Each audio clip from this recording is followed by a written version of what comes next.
لا کر کے اس بچے کو کھڑا کر دیا جاتا، وہ بچہ میرے سرکار کے چہرے کو دیکھتا تو مسکرانے لگتا، اگر کوئی بیمار آتا تو سرکار کے کلوے کا بھوج دے دیا جاتا، تو سرکار کے کلوے کا بھوج دے لیتا، شفایاب ہو جایا کرتا۔ حضرت حلیمہ سعدیہ ہے، سرکار کو دودھ پلاتی ہے اور دودھ پلانے کے بعد میں سرکار کو بستر پر لیٹا دیتی ہے، آپ اندر چلی جاتی ہے، پھر آپ کے دل میں خیال آتا ہے میں نے محمد ابن عبداللہ کو بستر پر لیٹایا ہے، چلو دیکھو یہ سو رہے ہیں کہ جاگ رہے ہیں۔ حضرت حلیمہ سعدیہ بیان فرماتی ہیں کہ جیسے ہی میں باہر آتی ہوں تو کیا دیکھتے ہو کہ وہی محمد ابن عبداللہ ہے، اپنے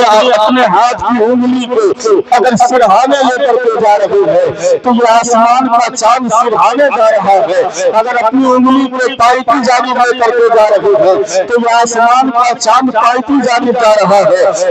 اگر اپنی انگلی کو داخلی جانب لے کر کے جا رہے ہیں تو آسمان کا چاند داخلی جانب جا رہا ہے، اپنی انگلی کو بائیں جانب لے کر کے جاتے ہیں تو آسمان کا چاند بائیں جانب جاتا ہے۔ تب بھی اعلیٰ حضرت کہتے ہیں چاند چھپ جاتا جدھر انگلی اٹھاتے محبلے، کیا ہی چلتا تھا اشارے پر کھلونا دور کا، کیا ہی چلتا تھا اشارے پر کھلونا دور کا۔ اب حضرت حلیمہ سعدیہ نے یہ سوال بھی رکھا، اس کے بعد پھر آپ اپنے کام میں مشغول ہو جاتے ہیں۔ اس کے بعد میرے آقا علیہ الصلوۃ والسلام جس طریقے سے آپ کی عمر بڑھتی گئی، جب میرے سرکار اپنے پیر سے چلنے لگے تو میرے سرکار جب چلتے تھے جیسے اور بچے جب چلنا شروع کر دیتے ہیں تو ان کے اندر لڑکھڑاہٹ ہوتی ہے، لیکن میرے سرکار کے اندر ایسا کوئی معاملہ نہیں تھا، میرے سرکار بآسانی کے ساتھ چلا کرتے تھے۔ میرے سرکار جب 4 سال کی عمر میں ہو جاتے ہیں تو حضرت حلیمہ سے کہتے ہیں اے میری ماں حلیمہ سعدیہ یہ بتاؤ میرے حجازی بھائی جو ابراہیم ہے بکریوں کے لے کر کے کہاں جایا کرتے ہیں؟ تو حضرت حلیمہ کہتی ہے بیٹا یہ بکریوں کو چرانے جنگل میں جایا کرتے ہیں۔ سرکار ارشاد فرماتے ہیں اگر آج بکری لے کر کے آئے تو بولنا وہ ہمیں بھی لے جایا کرے بکری چرانے کے لیے۔ اتنا کہنے کے بعد میں حضرت حلیمہ کہتی ہے بیٹا میں تمہیں حکم تو نہیں دے سکتی ہوں، اگر آپ جو ہے کہہ رہے ہیں تو میں آپ کی بات کو ٹال بھی نہیں سکتی ہوں۔ اتنا کہنے کے بعد حضرت حلیمہ ہے گھر کے اندر تشریف فرما ہے۔ شام کو جب ابراہیم بکریوں کو لے کر کے آتے ہیں تو اس کے بعد پتھر کنگھرے میں ڈال دیتے ہیں، پھر آپ کہتی ہیں اے بیٹا ابراہیم جب صبح بکریوں کو چرانے جنگل میں جانا تو اپنے حجازی بھائی محمد ابن عبداللہ کو بھی ساتھ میں لے لینا۔ اتنا کہنے کے بعد کہا ٹھیک ہے۔ اب رات کا پہر گزرتا ہے، رات گزرتی ہے، صبح کی سفیدی نمودار ہوتی ہے، جب ابراہیم بکریوں کو کنگرے سے نکالتے ہیں تو اتنے میں حضرت حلیمہ کہتی ہے اے بیٹا تمہارا حجازی بھائی ابراہیم جنگل میں بکریوں کو لے کر کے جا رہا ہے، اگر آپ جانا چاہتے تو جا سکتے ہیں۔ تو میرے سرکار باہر آ کر کے کھڑے ہوتے ہیں، بکریاں کنگرے سے نکلتی ہیں، بکریاں تھوڑی دور پہ جا کے کھڑی ہو جاتی ہے، میرے سرکار پیچھے کھڑے ہوئے ہیں۔ اتنے میں ابراہیم بکریوں کو ہاتھ رکھے گا لیکن یہ بکریاں آگے نہیں بڑھ رہی ہیں تو حضرت حلیمہ سعدیہ کہتی ہے اے بیٹا ابراہیم ان بکریوں کو مارے نہیں، یہ بکریاں جل کر یہ محمد ابن عبداللہ جل کر آگے نہیں جائیں گے، یہ بکریاں ان کے آگے نہیں چل سکتی ہے، آگے یہ جائیں گے، پیچھے بکریاں جائیں گی۔ اتنا کہنے کے بعد میں سرکار آقا کریم صلی اللہ علیہ وسلم آگے جا رہے ہیں، پیچھے بکریاں جا رہی ہیں، اور جب سرکار جنگل میں پہنچتے ہیں تو پہنچنے کے بعد میں بکریوں کو ہانکنا نہیں پڑتا، اپنی جگہ پر جا کر کے بکریاں چلنے لگتی ہیں۔ ایک تھوڑی دور پر ایک درخت تھا، دیکھا کہ دھوپ بڑی تیز ہو رہی ہے، وہ چاروں طرف سے ہلتا ہے اور ہلنے کے بعد وہ چل کر کے آتا ہے جہاں مصطفیٰ کریم کھڑے ہوئے تھے اسی جگہ پر سایہ کر لیتا ہے۔ جب وہ درخت وہاں سایہ کرتا ہے تو جنگل کے جتنے جانور تھے، جتنے چرندے پرندے تھے، جتنے بھی جانور تھے، سارے کے سارے آتے ہیں اور اڑ کر کے اسی درخت پر بیٹھ جاتے ہیں، اور جنگل کے جتنے شیر تھے وہ سارے کے سارے آ جاتے ہیں، اور آنے کے بعد میں اپنی آنکھوں کو کھول دے کے میرے مصطفیٰ کریم کریم کا چہرہ دیکھ رہے ہیں تو شاعر نے کہا تھا دونوں عالم میں ہے ذیشان نبی کا چہرہ، مظہر سورہ رحمان نبی کا چہرہ، پڑھنا چاہا جو محمد نے کلام ربی، دیکھتا رہ گیا قرآن نبی کا چہرہ، دیکھتا رہ گیا قرآن نبی کا چہرہ۔ سارے جانور جو ہے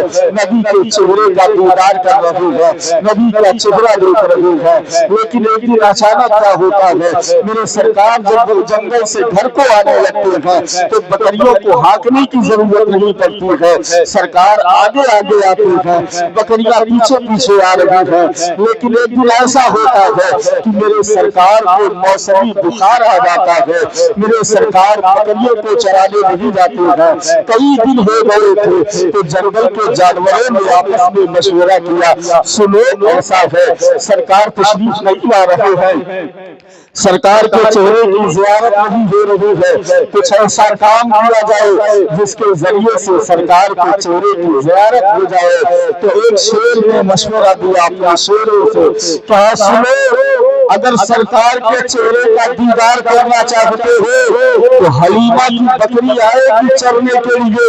ان کی بکریوں میں سے ایک بکری کو پکڑے،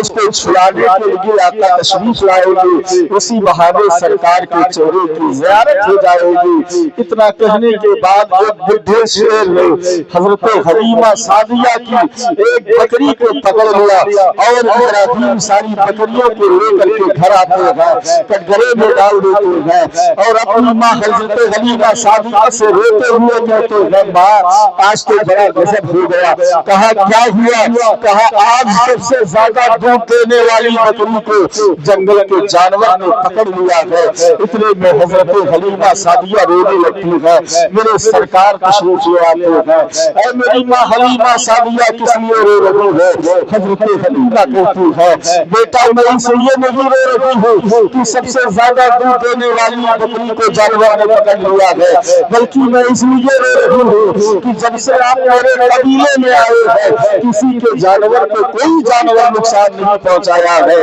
جو مریض آتا ہے تو یہاں سے شفا پاتا ہے، جب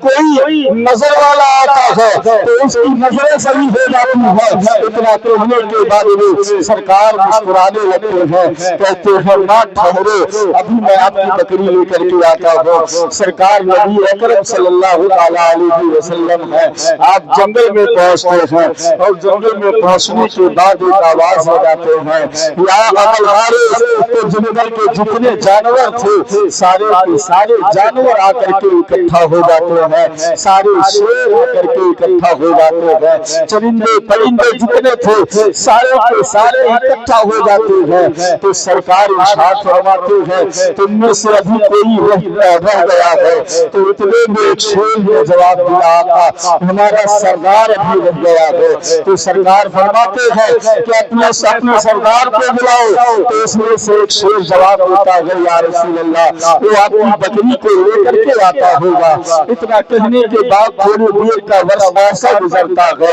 ادھر حضرت حلیمہ سعدیہ بھی پہنچ جاتی ہے، آپ کے حجازی بھائی ابراہیم بھی پہنچ جاتے ہیں۔ تھوڑی دیر کے بعد وہ بڈھا شیر اس بکری کے کان کو پکڑ کر کے لے کے آتا ہے اور آنے کے بعد میں سرکار کے قریب کھڑا ہوتا ہے اور بکری کو ذرا سا دھکا دیتا ہے، وہ بکری نبی اکرم صلی اللہ علیہ وسلم کے قریب آتی ہے۔ سرکار شیر کی زبان میں بات کرتے ہیں، اس سے اسی زبان میں بات کر رہے ہیں کہ یہ بتا تو نے میری بکری کو کس لیے پکڑ لیا تھا؟ تو شیر جواب دیتا ہے یا رسول اللہ کئی دن ہو گئے تھے آپ کے چہرے کا دیدار نہیں ہوا تھا، میں نے سوچا حضرت حلیمہ کی بکری کو پکڑ لے، اس کو چھڑانے کے لیے آپ تشریف لائیں گے، اسی بہانے آپ کے چہرے کا دیدار ہو جائے گا۔ اتنا کہنے کے بعد میں وہ حضرت نبی اکرم صلی اللہ علیہ وسلم مسکرانے لگتے ہیں۔ حضرت حلیمہ سعدیہ کہتی ہے بیٹا آپ سے یہ کیا باتیں کر رہا تھا، اس کی باتیں میرے سمجھ میں نہیں آئی، اور جو آپ بات کر رہے تھے وہ بھی سمجھ میں نہیں آیا کیا باتیں کر رہے تھے. تو سرکار ارشاد فرماتے ہیں کہ یہ شعر اپنی زبان میں مجھ سے کہہ رہا تھا آقا جب سے آپ کو دیکھا ہے جب تک آپ کا چہرہ نہیں دیکھتا ہوں بے چینی سوار رہتی ہے اور جب آپ کا چہرہ دیکھ لیتا ہوں تو دل کو بڑا سکون ملتا ہے قلب کو بڑا سکون ملتا ہے میرا پورا دن اچھا گزرتا ہے. یا رسول اللہ میں معافی چاہتا ہوں میں نے آپ کو جو ہے تکلیف دی اتنی دور بلانے کے لیے. وہ شعر کہتا ہے یا رسول اللہ میں معافی چاہتا ہوں آپ مجھے معاف فرما دیں. میں نے سوچا حلیمہ کی بکری پکڑ لے اس کو چھڑانے کے لیے آپ تشریف لائیں گے اسی بہانے آپ کے چہرے کا دیدار ہو جائے گا. اتنا کہنے کے بعد میں حضرت حلیمہ سعدیہ فرماتی ہے بیٹا یہ آپ ہیں آپ کوئی عام بچے نہیں ہیں اللہ تبارک و تعالی نے آپ کو ساری کائنات کے لیے رحمت للعالمین بنا کر کے بھیجا ہے. پیارے قربان جائیے میرے آقا علیہ الصلوۃ والسلام کی حالات زندگی ہے میرے سرکار کا بچپنا ہے. ایک مرتبہ حضرت حلیمہ سعدیہ میرے سرکار جب 4 سال کی عمر میں تھے تو آپ کو مکہ لے کر کے آتے ہیں حضرت آمنہ خاتون کے گھر پہنچانے کے لیے. جب آپ آ رہی تھی تو اس کے بعد جو ہے راستے میں ایک مقام پر ٹھہرتی ہیں اور ٹھہرنے کے بعد ایک شخص کنویں میں گر گیا تھا اور ایک دوسرا شخص موجود تھا وہ رسی تلاش رہا تھا کہ مجھ کو رسی اگر مل جائے تو اس انسان کو باہر نکالے. وہ بہت پریشان ہوا لیکن کوئی سرمایہ موجود نہ تھا. تو اتنے میں حضرت حلیمہ دیکھتی ہے حضرت حلیمہ کہتی ہے یہ بتاؤ آپ کس لیے پریشان ہو. کہا ایک شخص کنویں میں گر گیا ہے اور وہ اپنی آخری سانسیں لینے والا ہے میں کوئی سرمایہ تلاش رہا ہوں لیکن مجھ کو کچھ مل نہیں رہا ہے. تو فوراً وہ کہتے ہیں ٹھیک ہے میرے پاس ایک بچہ ہے میں اس بچے کو جیسے ہی کنویں کے قریب کروں گی فوراً جو ہے کنویں کا پانی باہر آ جائے گا اور وہ شخص جو گرا ہے اس کنویں کے اندر وہ بھی باہر آ جائے گا. اتنا کہنے کے بعد وہ فوراً آقا کو حضرت حلیمہ سعدیہ اسی کنویں کے پاس لے کر کے آتے ہیں اور جیسے ہی سرکار کنویں کے پاس آتے ہیں فوراً سارا کنویں کا پانی باہر آتا ہے اور ایک ایسا ابال مارتا ہے کہ جو شخص اس کنویں کے اندر گر گیا تھا وہ فوراً باہر آ جاتا ہے. پھر حضرت حلیمہ سعدیہ ہے حضرت نبی اکرم صلی اللہ علیہ وسلم کو لے کر کے وادی مکہ پہنچتے ہیں اور پہنچنے کے بعد میں جب سردار قریش حضرت عبد المطلب کو گود میں دیا جاتا ہے جب حضرت عبد المطلب اپنے بیٹے محمد بن عبداللہ کو دیکھتے ہیں تو بڑی حسرت بھری نگاہوں سے دیکھتے ہیں بڑی محبت پیش کرتے ہیں.